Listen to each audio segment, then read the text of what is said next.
Alors, bonjour mesdames et messieurs, ça me fait plaisir de vous retrouver. Ici Diane Gagnon, vous êtes apporteur d'espoir pour une autre belle émission, encore une fois en compagnie d'une personne exceptionnelle. Je me trouve tellement privilégiée, je ne fais que rencontrer des personnes exceptionnelles. Alors, c'est un grand bonheur d'être avec vous encore aujourd'hui. Et on reçoit, parce qu'il est de passage au Québec pour la deuxième fois, Paulo Pironnet, qui est conférencier, auteur, consultant, formateur, expert PNL et président évidemment de Paul Pironnet Institute. Alors Paul, ça me fait grand plaisir de te recevoir. Bienvenue chez nous. Et moi donc. Oui. Et moi donc. Je suis très honoré d'arriver ici et puis d'abord de te rencontrer et puis ensuite de passer un peu de temps ici sur Québec et Montréal. Oui. Deux villes que je connais pas du tout en fait. Parce que là, on va en parler tout de suite, on y reviendra à la fin, parce qu'en fin de semaine, tu fais un PNL Power à Montréal. Oui. Puis là, il y a quand même beaucoup de conférenciers qui vont être avec toi, des gens très connus d'ici, Martin Latulippe, François Lemay, Nancy Doyon, Robert Savoie, Mélissa Normandin-Roberge. Alors, c'est une grosse organisation. Tu fais ça souvent, ça? Alors, le PNL Power, c'est un événement que j'organise assez régulièrement en France depuis 3-4 ans maintenant. Je fais ça une fois ou 2 fois l'an. Mais ici, à Québec, c'est la première fois. Okay. Ça va bien? Les inscriptions vont bien? Eh bien, écoute, oui, ça monte. Je pense qu'on va approcher on sera peut-être une centaine de personnes. Ça va rester encore assez... C'est vrai qu'en France, on a tout de suite des groupes un peu plus importants. Mais bon, ça fait très longtemps que je suis en France. Ici, c'est la première fois que je fais un événement. Donc, mais avec le soutien de beaucoup d'amis, en fait, on a pas mal de... Voilà, on a des gens qui arrivent tous les jours. Voilà. Oh, OK, j'ai quelque chose avec mon micro. OK, c'est bon. Alors, j'aimerais ça que tu nous parles de toi, parce que nous, on ne te connaît pas beaucoup. Ben, en fait, beaucoup de gens te connaissent ici, mais en général, pour le Québec, on sait que tu viens de Lyon. Alors, effectivement, j'habite donc en France, donc à Lyon. Enfin, mes bureaux sont à Lyon. Et pour ceux qui connaissent un petit peu la région, je suis à une centaine de kilomètres de Lyon. Je vis en Savoie. Oui. En Haute-Savoie. Enfin, Savoie. Je suis à côté de la Haute-Savoie. Et voilà. Sinon, pour ce que je suis moi passionné de l'être humain, en fait, depuis longtemps. Oui. Tu posais des questions très jeunes, hein, dans ce que j'ai lu. Pourquoi ton environnement familial, c'était quand même aimant, ce que j'ai compris. Tu étais avec un grand maître aussi. Oui, un grand maître. J'ai la particularité d'être né en communauté. Une communauté qui a été fondée par un homme qui s'appelle Lanza Del Vasto, qui est un homme qui a vécu avec Gandhi, notamment pendant la libération de l'Inde. Et du coup, moi j'ai beaucoup entendu parler de Gandhi, puisque c'était un peu comme un oncle, en fait. Ce n'est que dans les années plus tard que j'ai découvert que c'était un homme qui était connu dans le monde, quoi, qui avait laissé... Voilà. Et donc, en fait, Lanza Del Vasto était un homme qui était un peu un chercheur de vérité, et qui a été un des premiers grands leaders en France des mouvements non violents. Et mon père, qui a été touché aussi par son enseignement, l'a suivi. Et puis après, mes parents ont fait partie des premières personnes qu'il a regroupées pour faire plus que des actions non violentes. En fait, c'est faire de la non-violence un art de vivre, en fait. Et donc, la particularité de ces premières années, c'est qu'elles m'ont touché sur au moins deux aspects forts. Le premier, c'est l'ouverture à la différence, parce que vivre en communauté, c'est beaucoup plus compliqué que vivre en société. Parce qu'on est confronté, évidemment, à des tas de gens qu'on n'a pas forcément choisis. Et puis la deuxième chose qui a été marquante pour moi, c'est probablement d'avoir été très jeune avec des gens qui avaient fait des vrais choix de vie et qui donc étaient portés par quelque chose de très fort sur le plan des valeurs, de la mission. Et du coup, quand plus tard j'ai redécouvert le développement personnel, évidemment c'est deux dimensions qui m'ont beaucoup marqué et qui, je pense, ont beaucoup influencé toute ma carrière professionnelle. Cette notion d'ouverture à la différence et en même temps le fait d'aller se reconnecter en fait à qui nous sommes vraiment et comment organiser sa vie autour de ça. Mais tu es revenu tôt là, au développement personnel, tu avais 19-20 ans, je pense. Oui, entre 0 et 19 ans, ça laisse un petit peu de temps, mais effectivement, j'ai retrouvé le développement personnel en fait parce qu'à l'époque, mon premier métier a été le sauvetage en mer. J'ai fait beaucoup de sauvetage en mer et j'étais spécialisé en côte dangereuse avec cette espèce de quête bon, pour une histoire personnelle un peu compliquée, qui a fait que, en gros, j'avais le sentiment d'exister parce que je m'occupais des autres, et mon scénario à moi, c'était toujours d'aller chercher les gens dans les pires situations. Donc, ça m'a beaucoup mobilisé on va dire, entre 16 ans et 19 ans pour me former. Donc, je me suis énormément formé. J'étais spécialisé en secours routier, aquatique, sportif. Et en fait, dans cette vocation de manager des équipes qui étaient confrontées à des situations quand même humaines compliquées, parce que souffler dans un mannequin, bon, c'est une chose, mais réanimer une personne avec la famille qui est autour, c'est toute autre chose. Et donc la gestion des équipes dans ce contexte-là m'a interpellé sur deux choses. D'abord, la notion de prise en compte de ce qu'on vit, hein, de nos émotions, et puis bien sûr de l'interaction, de la communication dans les équipes. Et c'est en fait ça qui m'a poussé à m'inscrire à un premier séminaire. De PNL? Non, c'était pas du tout de la PNL à l'époque. Je sais pas ce que c'était en fait, même encore aujourd'hui. Mais voilà, il y avait marqué, ça s'intitulait Gestion du stress, communication, développement de soi, etc. Okay. Et on est un peu dans les années. À l'époque, j'avais 19 ans à peu près. Je suis né en 65, donc on fait le calcul. 86, 87, voilà. Et donc. Même 85, 86. Et donc, du coup, voilà, j'ai été touché en fait par le développement personnel. À l'époque, on est un peu dans ce qu'on appelle les mouvements de la psychologie humaniste. C'est un peu les débuts, très axés thérapeutiques en fait. On appelait ça le nouvel âge à l'époque. Ouais, Est-ce que c'était la même chose? Le New Age. Ouais, New Age, New Age. C'était même un peu avant le New Age, mais voilà. Et d'abord, ça a été pour moi la rencontre avec le monde émotionnel, parce que T'avais-tu l'impression d'être coupé de tes émotions? Les émotions et moi, c'était comme une poule devant un couteau. Hein. C'est-à-dire que ça allait bien ou pas bien, c'était à peu près ça. Et donc, du coup, ça m'a beaucoup aidé. J'ai fait de la bioénergie, tout ça, parce que bon, j'ai perdu mes parents assez jeunes, ma mère, notamment à 12 ans. Après, j'ai eu des tuteurs. À 16 ans, j'étais autonome. Donc, il a fallu... j'ai été confronté à quelques histoires un peu compliquées adolescent, à un monde aussi, parce que je me suis retrouvé... Alors, de la communauté, il faut savoir que j'ai eu un choc environnemental assez sérieux, parce qu'à 7 ans, mes parents sont montés sur Grenoble. Je me suis retrouvé dans des cités, notamment des cités qui encore aujourd'hui, on y fait attention pour y rentrer. Hein. Quand dernièrement, il y avait des fusillades, des choses comme ça. Donc alors, à l'époque, c'était une bonne idée de vouloir rassembler des gens. Mon père, d'ailleurs, qui avait été sollicité par la ville de Grenoble, ce qui n'était pas rien, pour justement, par rapport à sa pratique, de la communication non violente, tout ça, avait pour ambition d'essayer de faire en sorte que toutes ces populations venant de... arrivent à s'entendre, mais bon, ça a complètement dépassé cette histoire. Voilà, c'est en tout cas comme ça que sont nées les cités, d'ailleurs, en France. Après, on s'est rendu compte que c'est pas forcément une très bonne idée, mais du coup, la particularité, c'est que moi, je me suis retrouvé là-dedans, avec une confrontation à toutes les problématiques qu'on peut rencontrer dans ces cités. Et puis, dans un environnement, évidemment, où on est plus reconnu par ce qu'on détruit que plutôt par ce qu'on construit, évidemment, quelques années un peu difficiles. Et je crois que c'est en fait le secourisme qui m'a sauvé. Mais c'est très peu d'années après, parce que tu me corriges si je me trompe, il me semble que c'est en 1990 que tu as fondé ta première école de PNL. Oui. Alors à l'époque, j'avais déjà 2 ans, un peu plus de 2 ans et demi d'activité comme formateur. Okay. Parce que, en fait, quand j'ai commencé le développement personnel, j'ai fait une formation de formateur sur 1 an et demi. Donc j'étais très jeune à l'époque. Hein, je crois que ils avaient tous au moins 15 ans de plus que moi à l'époque. C'était le David Laroche de l'époque. Ouais, peut-être, ouais.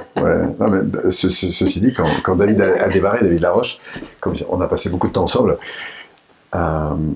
et qui faisait partie des tout premiers jeunes, je dois dire que l'expérience que moi j'ai vécue de démarrer jeune, ça m'a aidé à le soutenir et à croire en lui. Tu te reconnaissais aussi, probablement. Enfin bref, donc j'ai démarré comme ça, et puis après un peu ces courants de travail thérapeutique, où on était beaucoup parce que c'était vraiment un peu la mode, alors, quand je dis la mode, hein, c'est une façon de parler, mais c'était beaucoup dans l'expression de la souffrance en fait. Ouais. J'ai l'impression que parfois, plus on avait pleuré, crié, etc. dans les séminaires, plus on a le sentiment d'avoir travaillé sur soi.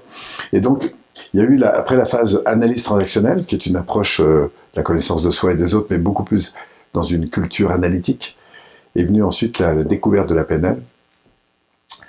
Et là, pour moi, ça a été un changement très, très important. Mais c'était peu connu à ce moment-là, la PNL. Très peu connu, C'est les premiers balbutiements, pratiquement. Et oui, parce que Alain Carroll et Josiane de Saint-Paul, qui étaient les premiers Français à créer un institut de formation en France, à Paris, qui s'appelle l'IFPNL, qui existe toujours. Mais Josiane et Alain Carroll se formaient, ils ont fait partie des premiers groupes avec John Grinder et Charles Bandler, qui sont donc les fondateurs de la PNL. Alain me disait qu'il y avait Robbins, Anthony Robbins, qui était dans le groupe à l'époque. C'est donc vrai? C'était vraiment les débuts. Et puis après, eux, ils ont évolué en France. Et moi, avec Alain, j'avais pratiquement 12 ans de différence. Et quand j'ai commencé la PNL, plutôt qu'aller me former, en fait, pour tout vous dire, j'avais pas assez d'argent en fait, pour me former. Du coup, j'ai décidé de mettre de l'énergie pour rassembler un groupe d'une vingtaine de personnes. Et j'ai fait venir Alain Carroll à Grenoble. Wow. Bon, c'était une bonne idée parce qu'au-delà de faire un groupe, on en a fait un deuxième, puis un troisième. Et moi, je suis passé d'une activité que j'avais 100% dans le monde des entreprises à une activité beaucoup plus, donc un petit passage transfert en biseau, à une activité où les gens, du coup, venaient pour des formations beaucoup plus liées au développement de soi, personnel, avec pour beaucoup, l'intégration des outils pour devenir et faire de l'accompagnement. Alors, à l'époque, on ne parlait pas de coaching. Le coaching est arrivé en 96. Donc, entre 1990 et 2000, j'ai monté à l'époque une école qui s'appelait l'école de PNL avec Alain Carroll. Et puis il y a eu la découverte du coaching à partir des années 96.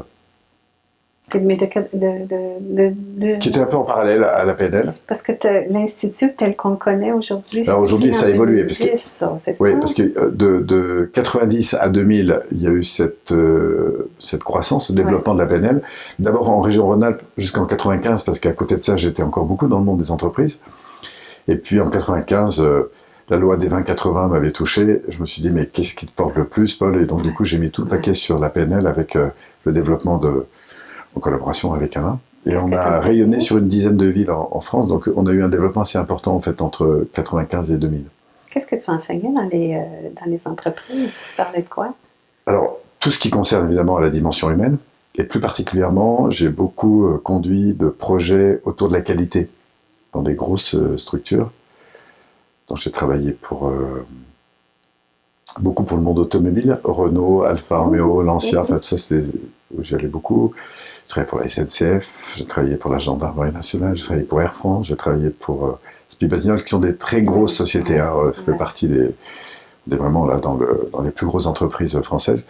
Et puis à côté de ça, j'ai commencé parce que je m'intéresse aussi beaucoup à la dimension collective. J'ai écrit mon premier livre sur la cohésion d'équipe en 96. Et en fait, depuis, suite à la mise en place de projets qualité, et en parallèle à ça, au développement humain autour de la PNL, du coup, là, j'ai combiné un petit peu les deux, en fait.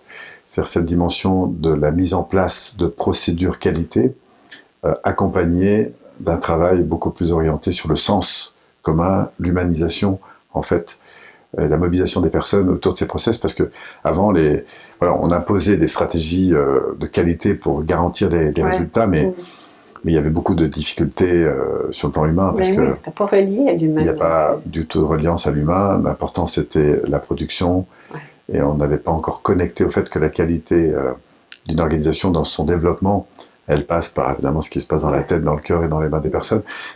Mais voilà, c'était aussi dans ce virage-là que mon expérience dans le monde des entreprises a été aussi très très importante pour moi.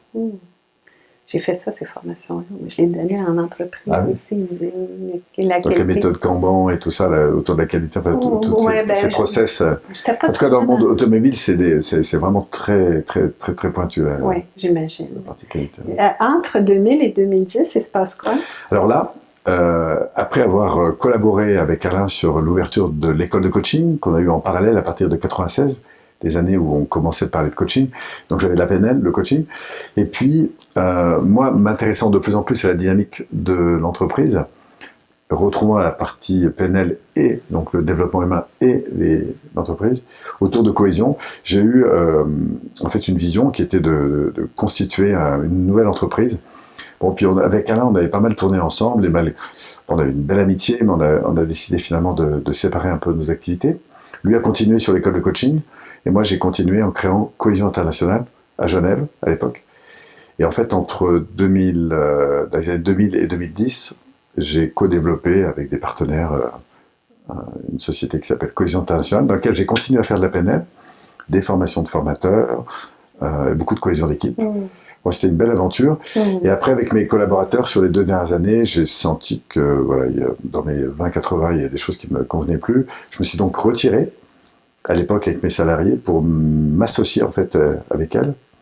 Et on a créé Paul Piron Institute dans les années 2010. Ouais. Voilà. Et depuis 7 ans, j'ai jamais autant pris de plaisir c'est vrai, oui. autour de la PNL. Ça marche fort. Vous avez vous avez beaucoup de gens qui s'inscrivent. Mais je regardais sur votre site, là, sur le site de l'Institut, je devrais dire, là, tu donnes énormément de choses gratuitement. Tu fais plein de vidéos, tu as plein de trucs, tu as des documents. Wow!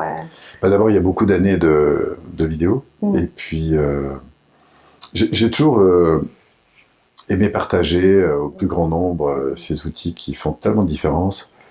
Je suis un passionné de la PNL. Moi, c'est-à-dire que il y a des gens qui sont faits pour chanter, d'autres pour faire du théâtre, d'autres pour faire des maisons. Moi, je suis fait pour enseigner des techniques de PNL. Ça m'a toujours énormément passionné, ce monde de la psychologie, et plus largement de tout ce qui touche à ce qui se passe dans sa tête, dans son cœur, dans ses comportements. Donc la neurophysiologie.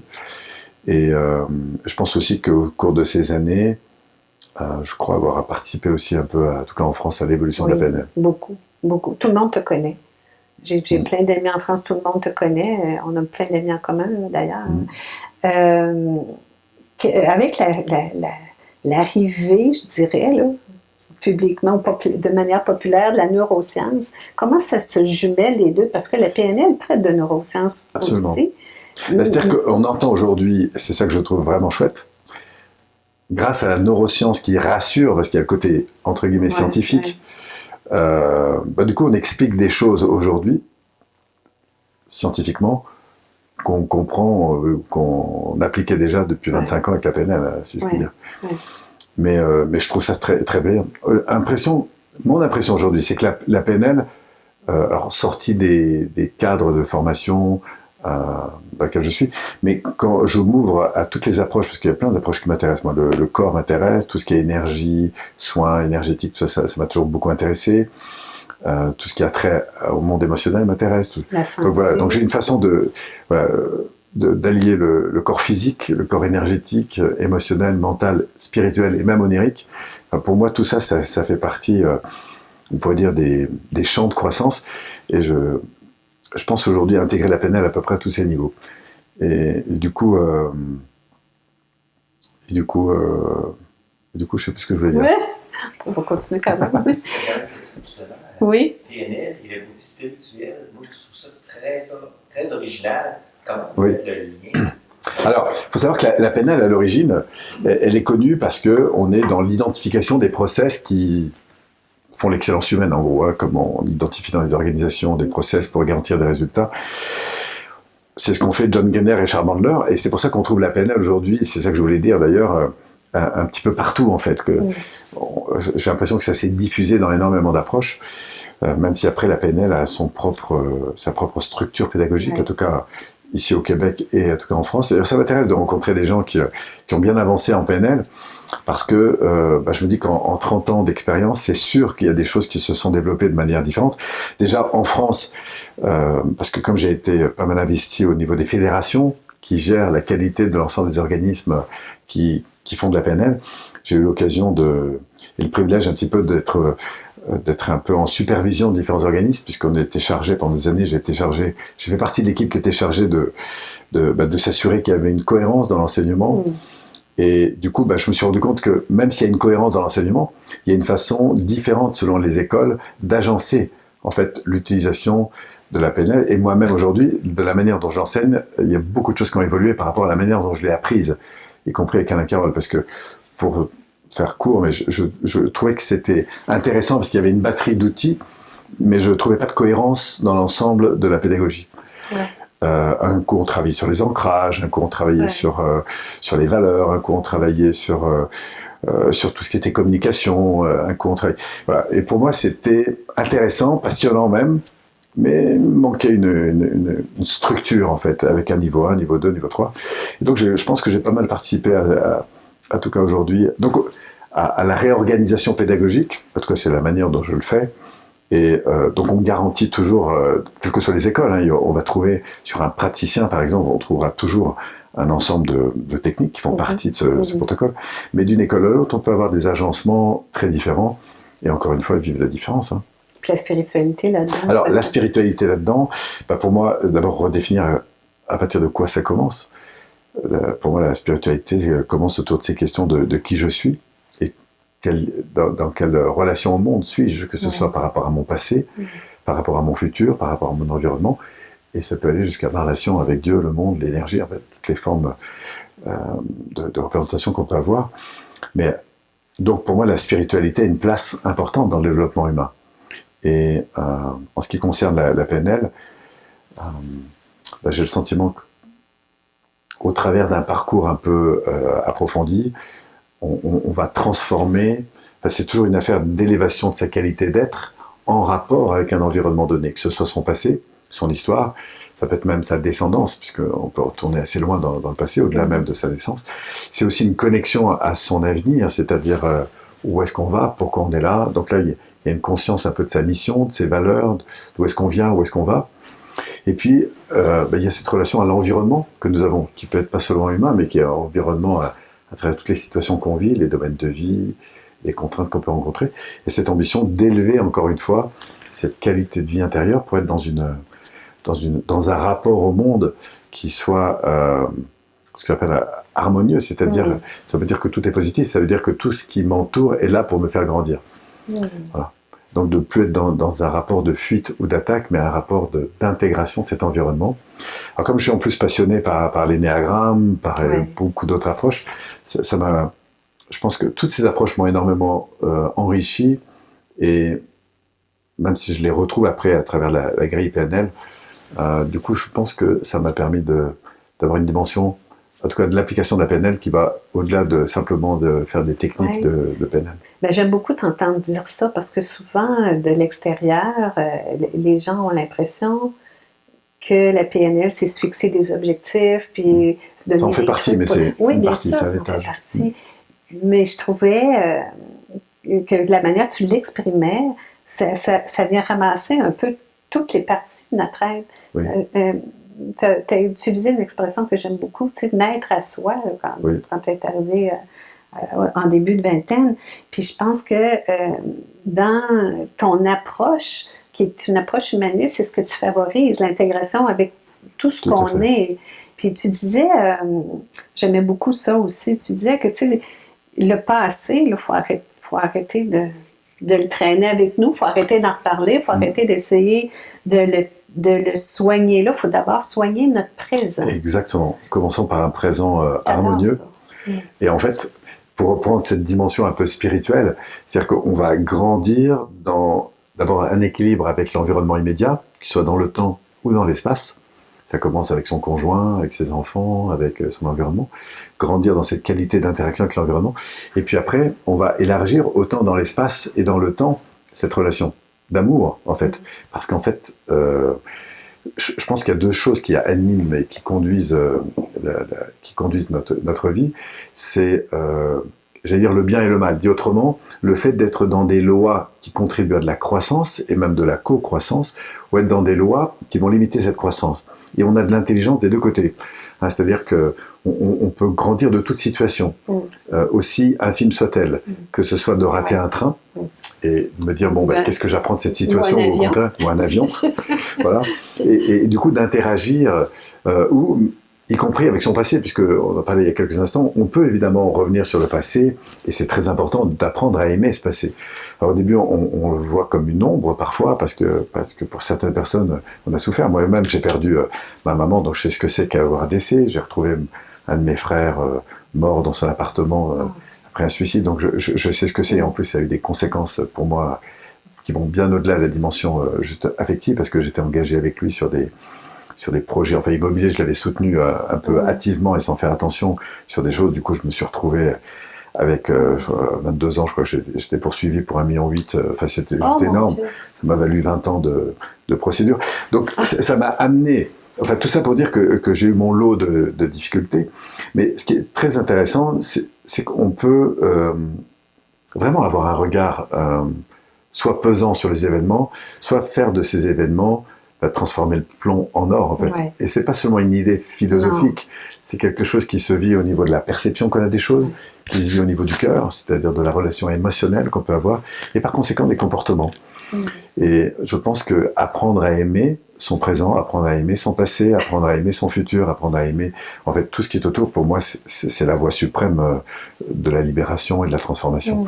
Je crois qu'on peut pas transformer réellement quelque chose si on n'a pas appris à l'aimer. Donc l'amour, c'est cette connexion qu'on peut vivre avec une intensité incroyable, qui vont des petites choses, hein, aux choses extrêmement élevées. Et ce qui va permettre cet amour, eh bien, ce sont des modalités de comportement. C'est ce que j'appelle Dieu. Dieu, c'est une loi qui régit la croissance. Et en fait, Dieu et le démon font qu'un, si je puis dire, c'est-à-dire qu'on peut être dans la division et la culpabilité, ou dans l'union et la construction. Mais tout ça, ça demande des responsabilités. Et c'est là que je crois que la PNL, enfin je vais faire des ponts peut-être un peu rapides, un peu osés, mais pour moi c'est un art de se relier à soi et aux autres. Je vais pas dire que c'est une religion parce que je vais faire fuir tout le monde, mais c'est un art de la reliance. Pourquoi ? Parce qu'on rentre dans, c'est ça qui m'intéresse moi, c'est dans ces stratégies qui vont faire qu'à un moment donné, quel que soit l'événement, on en fait quelque chose de constructif. C'est pas quelque chose de destructeur, mais de découvrir aussi pourquoi l'être humain, et c'est ça qui me passionne dans la neurophysiologie, qu'est-ce qui fait que c'est si facile de se mettre en conflit ? Qu'est-ce qui fait que c'est si facile d'entrer dans de la dévalorisation ? Qu'est-ce qui fait que c'est si facile de se mettre en guerre, même si au fond de soi, on n'a aucune envie de ça, que ce soit avec ses enfants, son couple, sa famille, ses parents, ses grands-parents.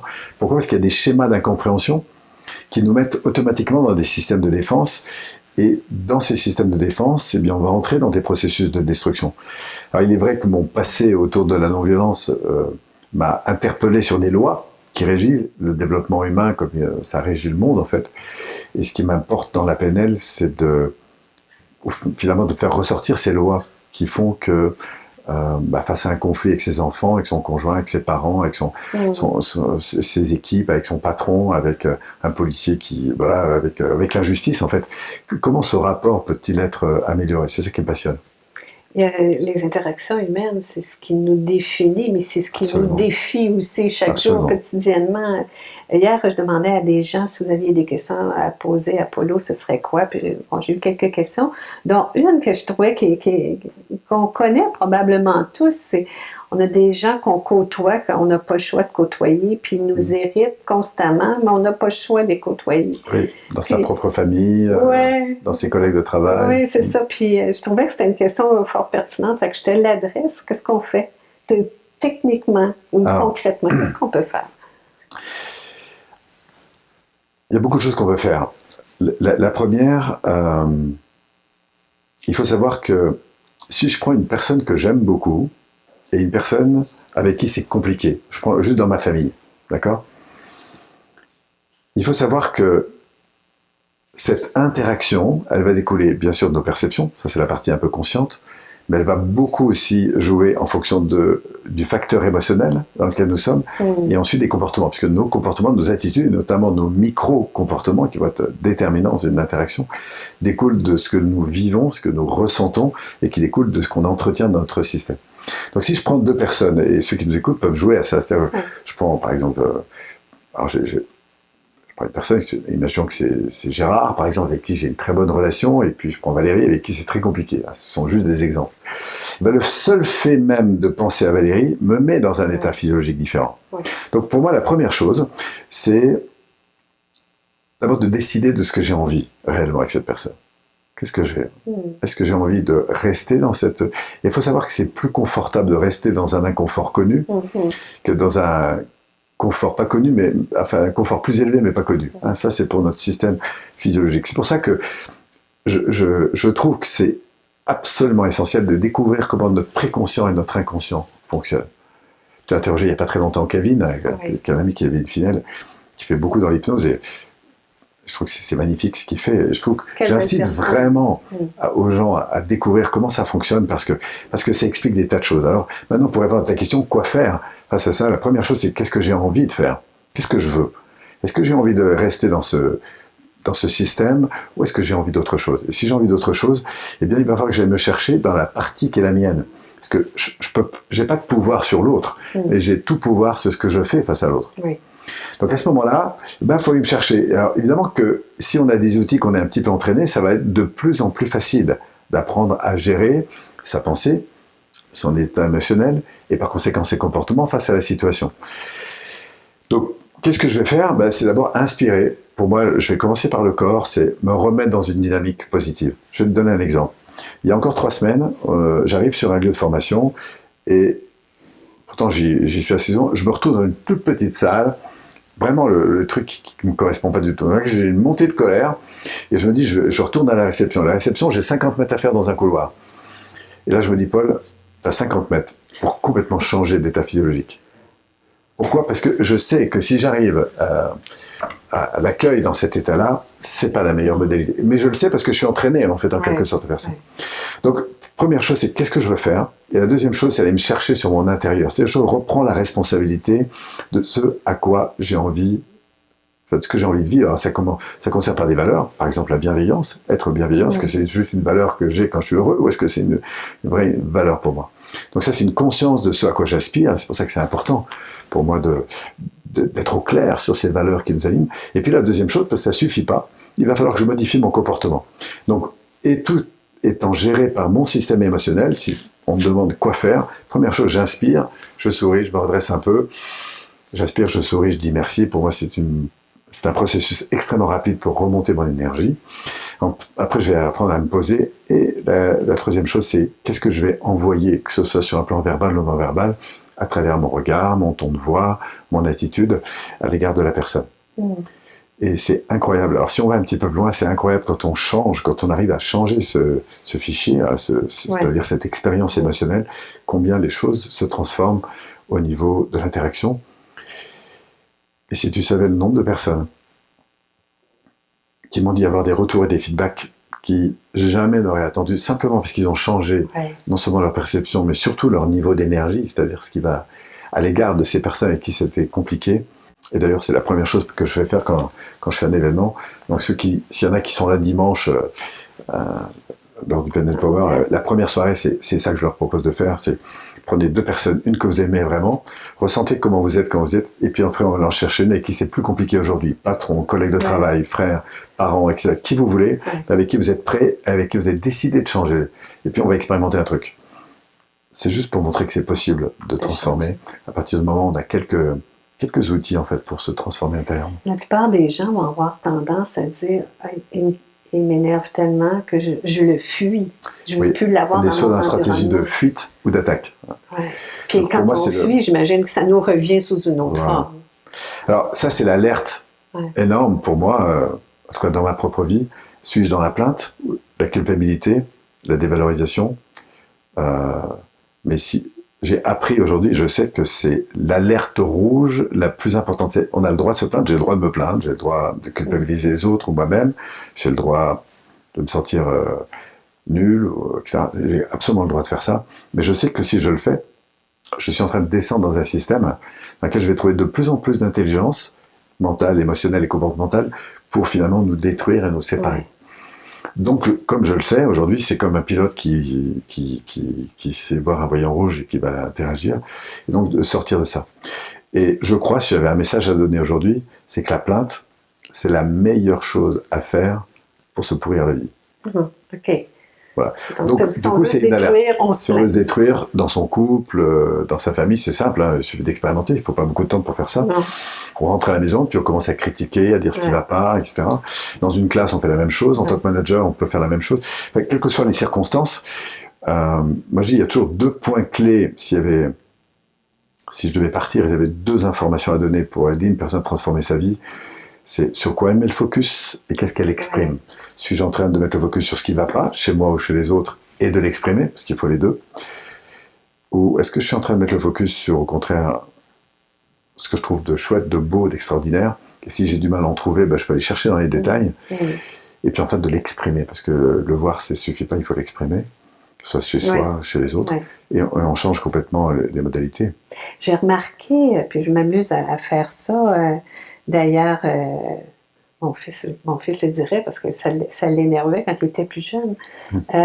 Quand je vois que quelqu'un, mettons, on est au restaurant, puis il y a une serveuse qui n'a pas l'air de bonne humeur, ou on est à la caisse d'un supermarché, puis la personne est renfrognée, puis tout ça, je vais toujours subtilement dire « Elle va pas bien, vous, aujourd'hui? » Puis la personne, souvent, fait le saut parce qu'elle ne se rend pas compte de ce qu'elle dégage. Et à chaque fois, c'est assez étonnant. Puis mes enfants, ils me disaient « Hey là, mais arrête. » Là, je dis « Non, mais je suis gentille quand même. Je pense que c'est un service à rendre. » J'ai tort ou j'ai raison? Absolument. Le point clé pour moi, c'est la considération qui est portée à ce moment-là sur la personne. Et surtout, en ce qui concerne la personne, c'est surtout la considération qui est portée sur ce qu'elle est en train de vivre. Voilà. Et du coup, ça va transformer tout de suite son attitude. C'est évidemment absolument essentiel. La plupart du temps, je pense que ça m'est jamais arrivé que quelqu'un se fâche de ça, parce que les gens ne se rendent pas compte de ce qu'ils dégagent. On pense que personne ne voit qu'on a l'air bête. Moi-même, par exemple, je me rends compte parfois quand je passe devant une glace comme ça, je me regarde et je dis « Oh, faut que tu te souris là !»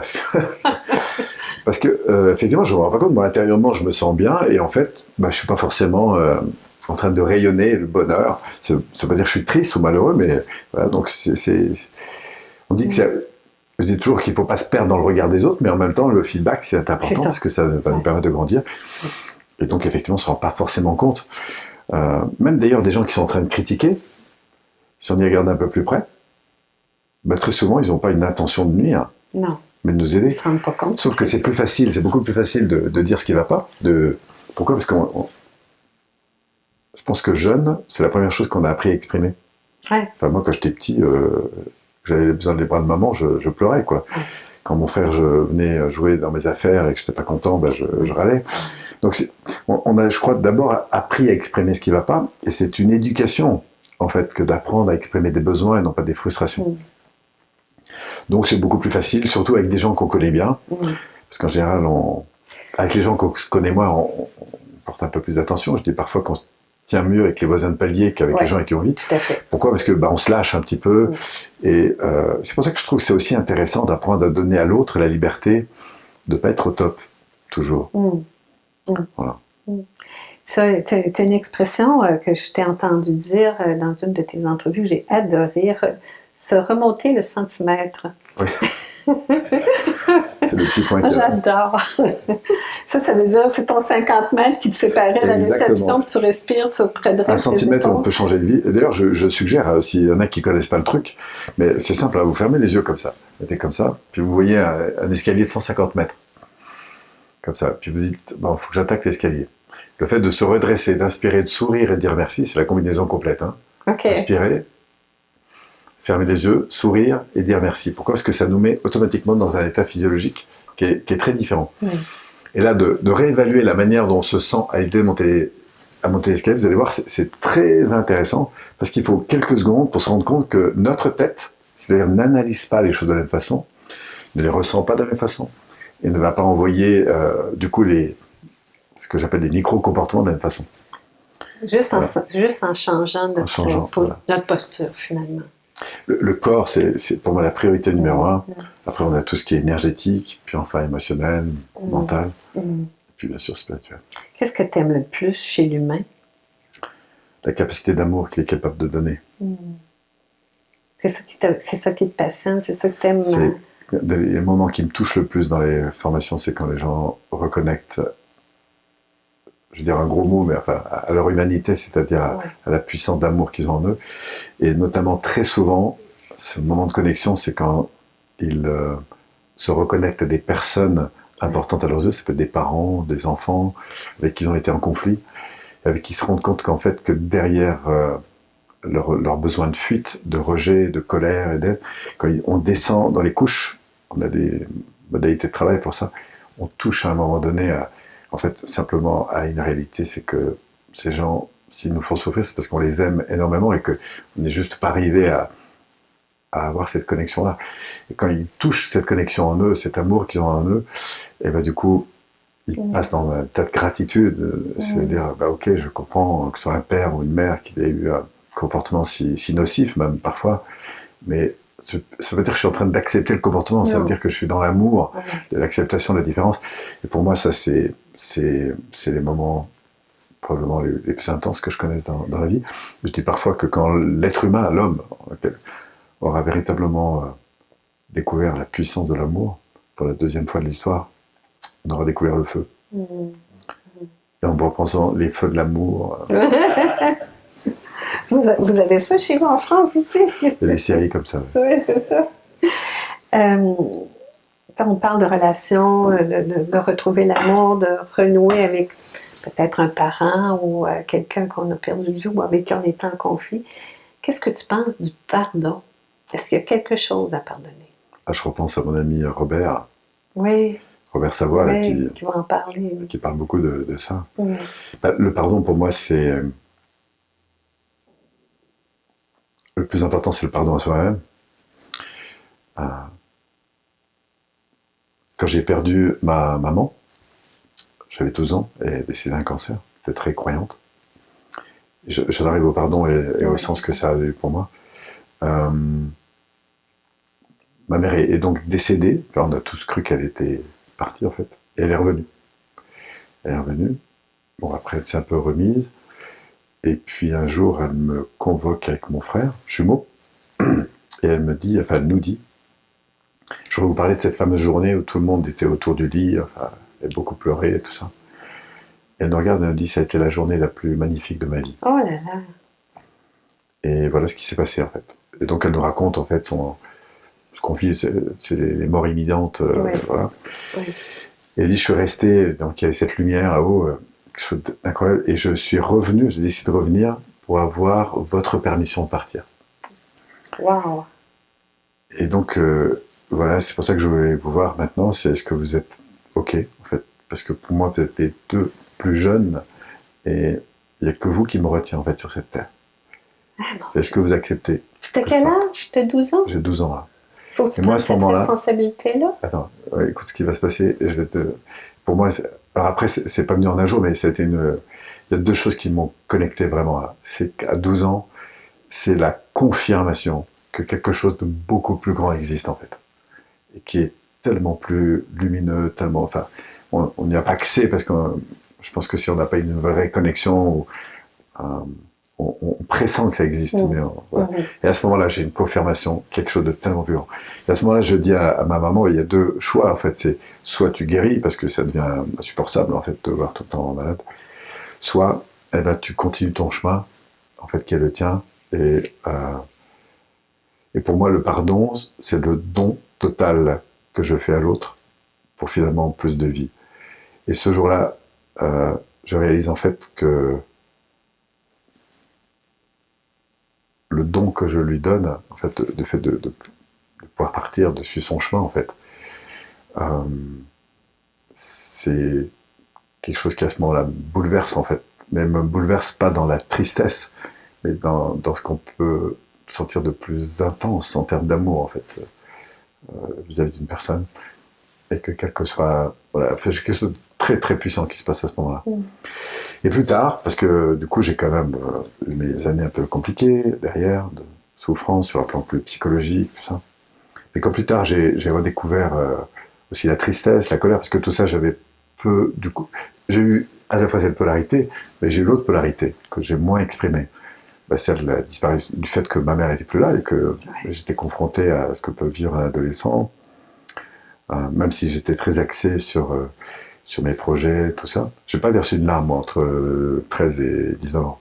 Mais dans le travail thérapeutique, qui n'a pas été que des cris et des larmes, mais il y a aussi des reconnexions, justement, à cette tristesse. J'ai retrouvé la puissance du pardon le jour où j'ai repris conscience, en fait, de tout ce que ma mère m'avait pris, en quelque sorte. Est-ce qu'elle t'avait pris? Oui, alors je m'explique, c'est-à-dire dans la souffrance, dans les conséquences que ça a pu avoir, puisque évidemment j'ai vécu des manques très forts, et le fait de réunir un peu tout ça comme sur un plateau et lui en faire don, c'était aussi l'occasion de découvrir que j'avais tout ça en moi, en fait.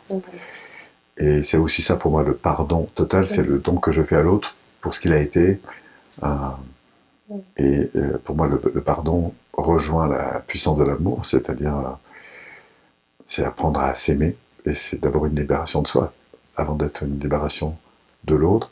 Et ça ne veut pas dire que je suis en train de donner du crédit, ou si jamais une personne a eu des comportements qui sont inacceptables, par exemple, je peux lui pardonner d'avoir été là où il en a été, et dans le fait qu'il a eu ces comportements destructeurs à mon égard. Enfin, ça n'a pas été le cas pour moi, mais j'ai accompagné beaucoup de gens dans lesquels ça a été. Ça ne veut pas dire que je suis OK avec le comportement, ça veut dire que je suis OK avec la nature de ce que vivait la personne qui l'a entraîné dans ce comportement-là. D'ailleurs, on a un processus de pardon qui je ne vais pas rentrer dans les détails maintenant, mais j'aime beaucoup moi, ça me parle énormément, cette notion de redonner à l'autre ce que je crois qu'il m'a pris. J'ai toujours beaucoup de chagrin, je dirais, quand j'écris sur le pardon, puis je vois comment les gens ils résistent à pardonner, puis ils vont même aller jusqu'à, des fois, à me vilipender, dire mais vous savez pas de quoi vous parlez, vous avez pas vécu telle chose, vous pouvez pas, puis peut-être, dans le fond, j'ai vécu les mêmes choses, puis je trouve que le pardon nous libère, mais on dirait que certaines personnes s'attachent désespérément Absolument. à ce qui les retient dans le passé, par refus de pardonner. Comment ces gens-là peuvent, à un moment donné, en venir à se libérer de ça?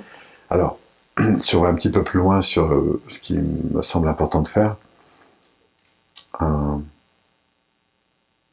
repense à un jeune garçon qui est enfant soldat. Enfant soldat, ça veut dire qu'il a grandi en Afrique.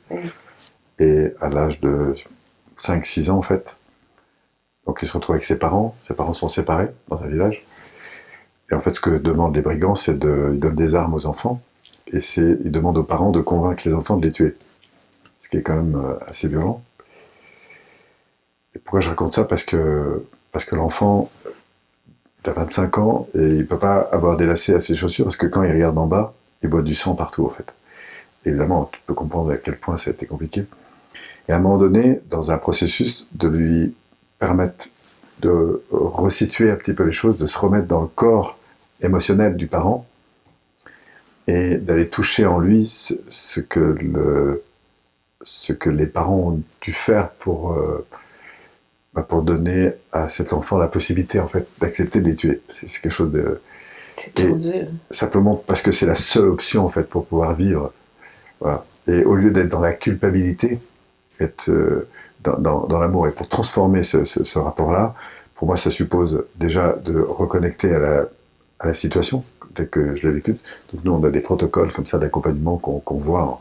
Bon, c'est des niveaux avancés de transformation, mais je me remets vraiment dans ce que j'ai été. J'identifie exactement quel est le comportement du parent, en fait, qui a été... que je traduis aujourd'hui comme étant complètement injuste. Et à partir de là, je vais amener la personne à vivre émotionnellement ce que le parent a vécu, et au fond, d'aller toucher émotionnellement ce qui aurait pu justifier qu'un parent se dans un tel acte. Et très souvent, ce qui se passe, c'est qu'il y a une connexion qui se fait presque d'un niveau spirituel. C'est-à-dire que l'enfant qui se remet, je sais pas moi, dans le rôle du parent, qui l'a, par exemple, frappé ou violenté ou violé ou quoi que ce soit, en fait, il y a un moment donné, pour réidentifier le comportement du parent, il va aller toucher la souffrance qui c'est pas qu'elle justifie, mais qui explique et qui fait que... Voilà, et à ce moment-là, une fois qu'on a connecté ça, on s'aperçoit que c'est une histoire qui est beaucoup plus ancienne, et que derrière cette souffrance, en fait, il y a juste un flash d'amour qui n'est plus là, en fait, c'est une plante qui n'est pas arrosée. Donc là, la personne va pouvoir connecter non seulement à la peur qui est à l'intérieur, enfin le manque, et derrière, à la lumière qui est derrière, dissocier, en fait, le comportement de la véritable intention, et à partir de là, de revenir dans la partie enfant, et de pouvoir réidentifier à la fois la dimension émotionnelle qui a entraîné le comportement qui est inacceptable, et dissocier aussi ce qui était l'intention du parent. Et simplement de réaliser qu'au niveau où il en était dans son développement, il n'avait pas d'autre option, en fait. Voilà. Et du coup, il y a des actes de compassion qui ne sont pas des actes où j'accepte le comportement, mais qui sont des actes de pardon, puisque je libère, en fait, cette chaîne, parce que le problème de non pardonner, c'est que très souvent ça entraîne une chaîne, et on retrouve du coup en cascade des histoires, ce qu'on appelle les scénarios familiaux, Ouais. parce qu'il n'y a pas eu cette rupture que l'on vit à travers le pardon. Et du coup, il y a une libération, ça ne veut pas dire ce qui n'empêchera pas la personne, je pense à une personne par exemple qui a subi comme ça des viols à répétition dans des conditions effroyables, et qui à la fin pardonne à son père, mais qui du coup s'autorise après à entamer une procédure, une procédure en justice, alors que ça fait plus de 25 ans qu'elle ne voulait plus entendre parler, mais parce que du coup elle se sent en paix avec elle se sent en paix avec ce qui s'est passé, elle comprend tout à fait son histoire, mais elle dit simplement, là, mon pauvre papa, t'étais hors jeu, et donc ça aujourd'hui, ça a des conséquences. Et donc ma responsabilité aujourd'hui, c'est de faire appel aux instances qui aujourd'hui régissent ce type de choses. Et je suis désolé pour toi, mais tu vas finir au tribunal, et c'est pas contre toi, c'est parce que ça fait partie aujourd'hui de ta responsabilité. Tu vas assumer ça. Et de la mienne. Et c'est ça que je trouve intéressant, c'est qu'on peut retrouver du cadre, accepter de dire oui ou non à certaines choses, mais sans être dans un acte de sentiment de victimisation, en fait. Et au-delà de ça, de découvrir en quoi cette expérience aussi douloureuse a-t-elle pu être. Ça, pour moi, c'est le final, c'est en quoi la personne je ne sais pas si c'est vrai ou non, mais en quoi la personne peut découvrir à travers la souffrance qu'elle a connue, en fait, quel sens ça a et qu'est-ce qu'elle va pouvoir transformer pour elle et pour tant d'autres, en fait. Est-ce que le fait de se montrer, d'accepter d'être vulnérable, nous aide justement à modifier nos comportements, absolument, à faire de meilleurs choix? Le fait de refuser la vulnérabilité, c'est refuser la partie de moi qui a peur, qui est en colère, qui est triste. Et tant que je suis dans un rapport de fuite ou d'attaque, c'est-à-dire de culpabilité ou de fuite par rapport à cette dimension-là, je ne suis pas dans l'amour de moi-même. Donc la vulnérabilité, c'est aimer cette fragilité, et c'est parce que j'aime cette fragilité que du coup je peux la transformer en fait. Mais tant que je ne suis pas connecté à cette fragilité, que je la fuis consciemment ou non, je ne peux pas la transformer en fait. Ça fait 30 ans que tu fais de la PNL, puis que tu accompagnes des gens, que tu fais des formations, tout ça. Tu as dû voir de nombreux miracles se produire. Lesquels t'ont touché le plus, qui t'ont marqué le plus? Je pense que les transformations les plus grandes que j'ai vues, elles se sont passées dans des actes d'amour extrêmement forts en fait. Je pense par exemple à David Laroche, alors, je peux en parler parce que lui-même en parle, et, déjà...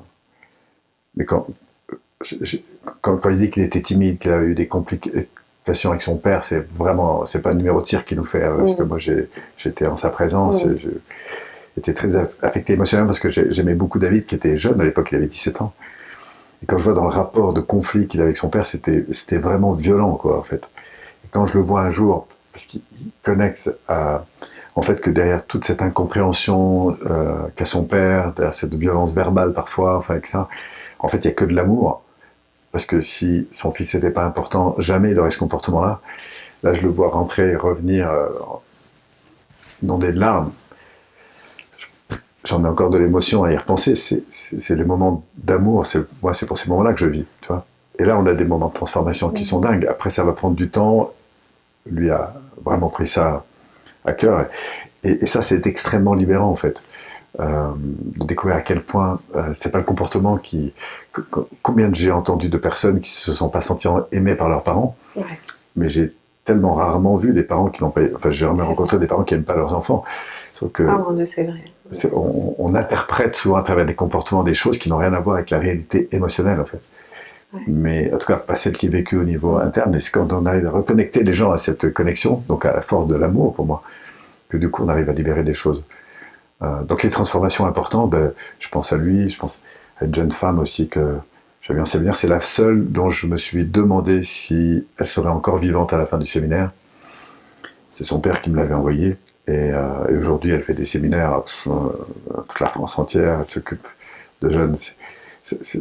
Pour moi, en termes en tout cas dans le séminaire, c'est 2 exemples qui ont de transformation énormes. Bon, puis après j'en ai vu d'état, mais le point le plus important de transformation que j'ai vu à chaque fois, c'est Et ça crée une espèce de conversion, en fait.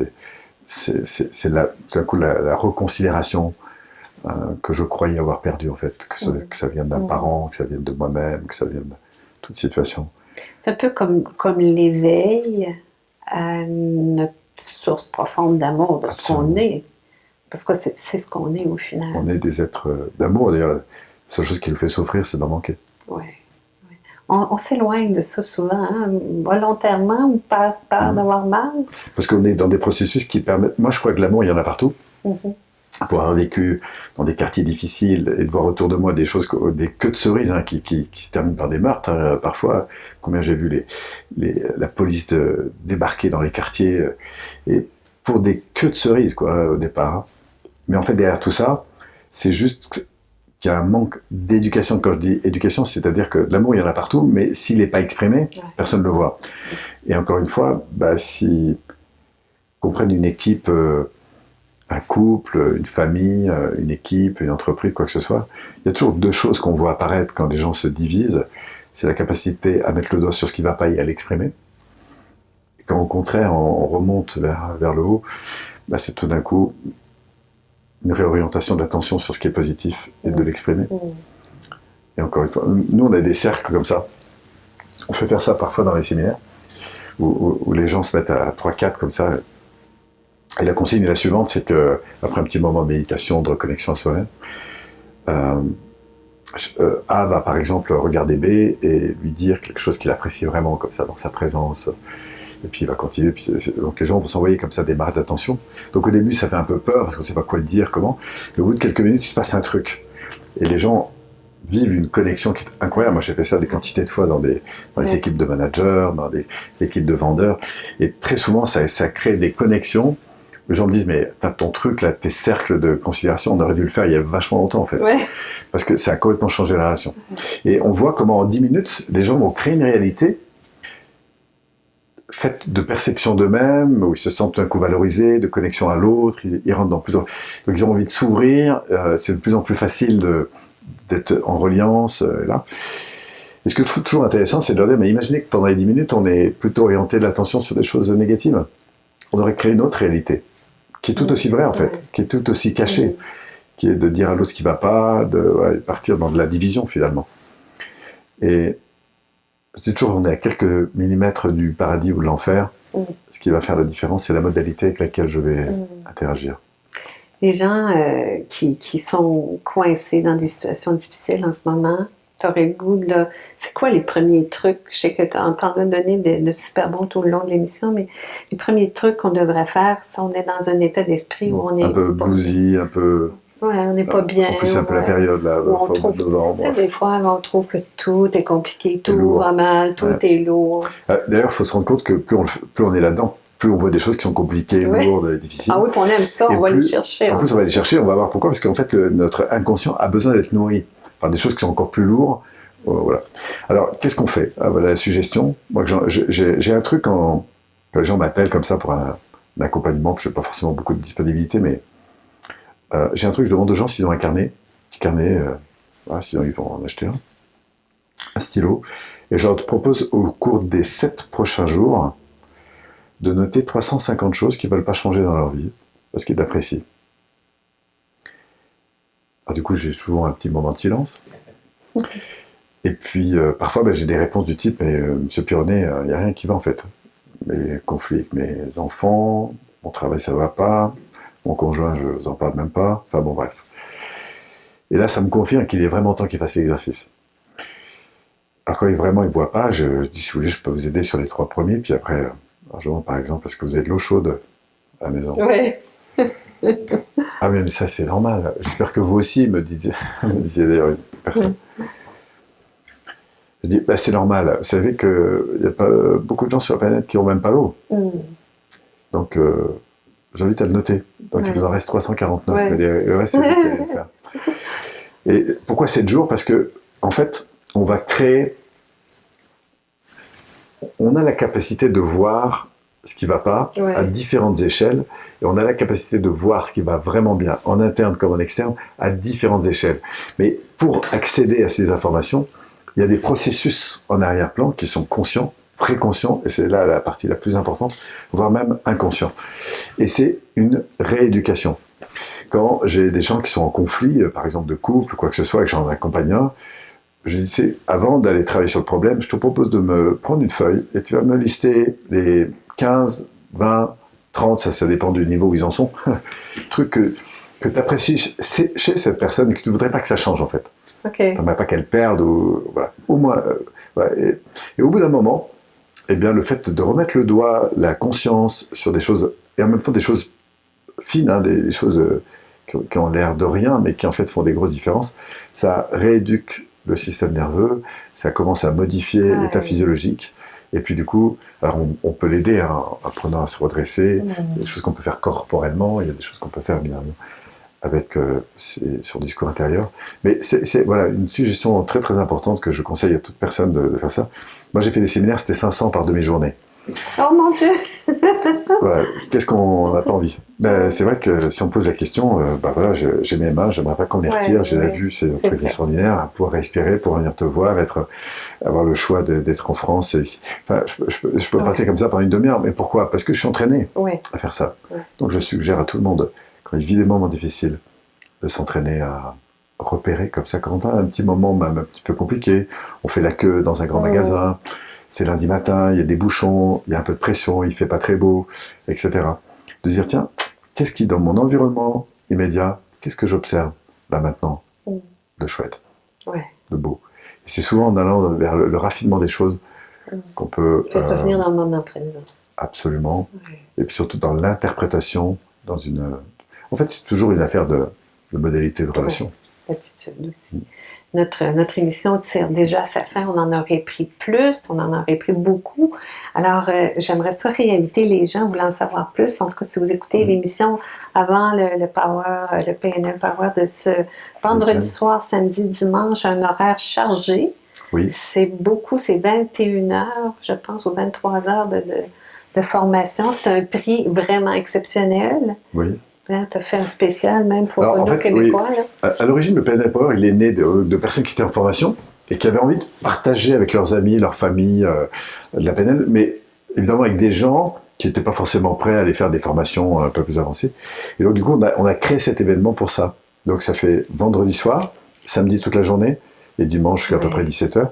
Et en plus de la partie formation que moi je vais assurer, là pour le coup, c'est vraiment une formation, hein, c'est-à-dire que démonstration, application, c'est très pratique. Alors, c'est très vivant, voilà. Et en plus de ça, du coup, j'ai mes amis là qui m'ont honoré en acceptant de venir faire des conférences. Je pense donc à Martin La Tulipe, et à tous ceux qu'on a cités tout à l'heure. Et donc, du coup, il y aura une alternance, ça donnera des bulles d'oxygène avec des conférenciers qui sont passionnants. Si on veut s'inscrire, tu me permets que je dise le prix? Oui. Parce que tu as fait un spécial, c'est 352, mais pour deux places. Pour deux personnes plutôt que par personne. Et pour 23 heures de cours, j'ai calculé ça fait à peu près 7 $ de l'heure. Fait que c'est vraiment pas cher. Là. Donc, j'ai calculé parce que je pense, ça va frapper les gens. On s'inscrit, moi je l'ai annoncé sur ma page Facebook, Diane Gagnon Perso Complet. Sur celle-là, je l'ai peut-être annoncé sur l'autre aussi. Mais on peut s'inscrire où sont Alors, sur ma page Facebook, pour ceux qui sont connectés, il suffit de taper Paulo Pironnet, ou Paul Pironnet. En ce moment, on entend parler partout. Alors, il y a 2 événements. Il y en a un en France au mois de décembre, et là, le prochain... Et donc, il y a des liens partout, il suffit d'aller dessus.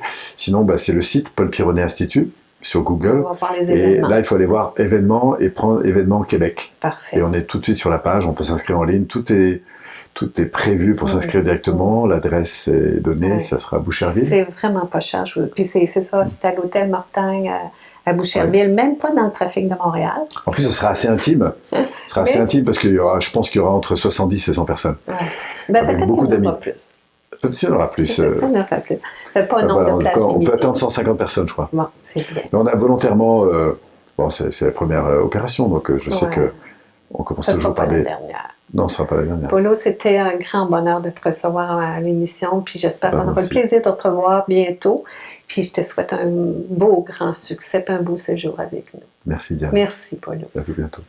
Bye, merci, à bientôt. On se revoit pour une prochaine émission très bientôt.